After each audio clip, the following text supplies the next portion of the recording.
One of the questions which a theosophist is apt to ask, and to ask with some earnestness and intensity, is, how can I make progress in the higher life? How can I attain spiritual gifts? For the phrase spiritual gifts, which is a rather loose-jointed expression, we are indebted to Paul, the apostle and adept, who wrote thus to the Corinthian church: "Concerning spiritual gifts, brethren, I would not have you ignorant."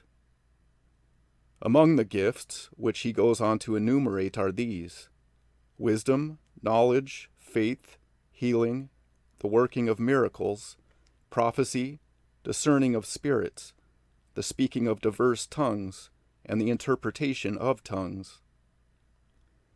And while the apostle urges the Corinthians to covet earnestly the best gifts, he yet proceeds to show them a more excellent way, namely, the supreme law of love.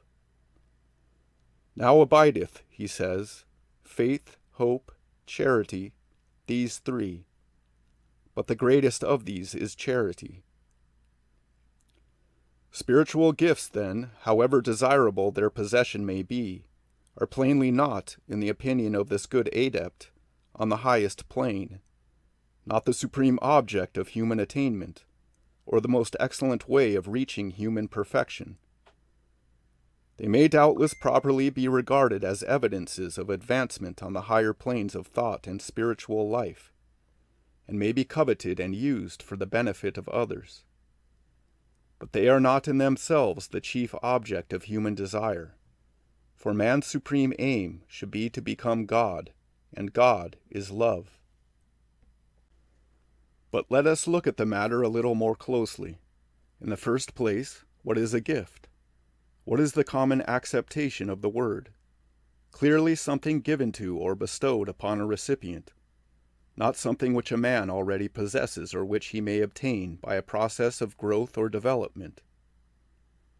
The latter, strictly speaking, would be a fruit, not a gift. A tree which has been producing nothing but leaves and branches for many years finally breaks out into blossom and fruit. No new gift has been conferred upon it. It has simply reached a stage of development in its natural growth, where certain powers, inherent in the tree from the beginning, have an opportunity to assert themselves.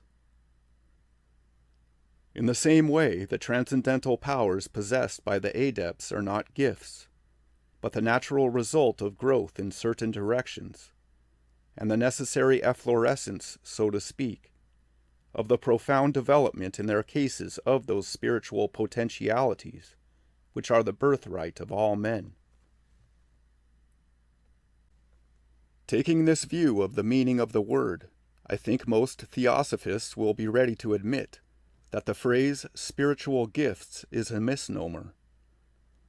There are and can be no gifts for man to receive. Whatever the student of the higher life is, he is as the result of his past labors. Whatever he may become in the future will be due to his own efforts. He may develop his latent faculties and in time become an adept, or he may drift along the currents of life without aim or effort, till he finally sinks into oblivion. His destiny is in his own hands, and is in no way dependent upon gifts. Bearing in mind, however, the manifold nature of man, the subject may be looked at from another point of view. For all practical purposes, man may be said to consist of body, soul, and spirit, the soul being the true ego, and the spirit one with the Supreme. And regarding these for the time as separate entities, it is perfectly true, as James, another apostle, puts it, that every good gift and every perfect gift is from above. Every aspiration of the soul for spiritual things, every resolve of the man to lead a purer life, every helping, outstretched hand to a weaker brother, every desire for the truth, all hungering and thirsting after righteousness. These and like yearnings and strivings of the soul have first of all come from above, from the divine within. In this sense, they may be called gifts, gifts from the higher nature to the lower, from the spiritual to the human.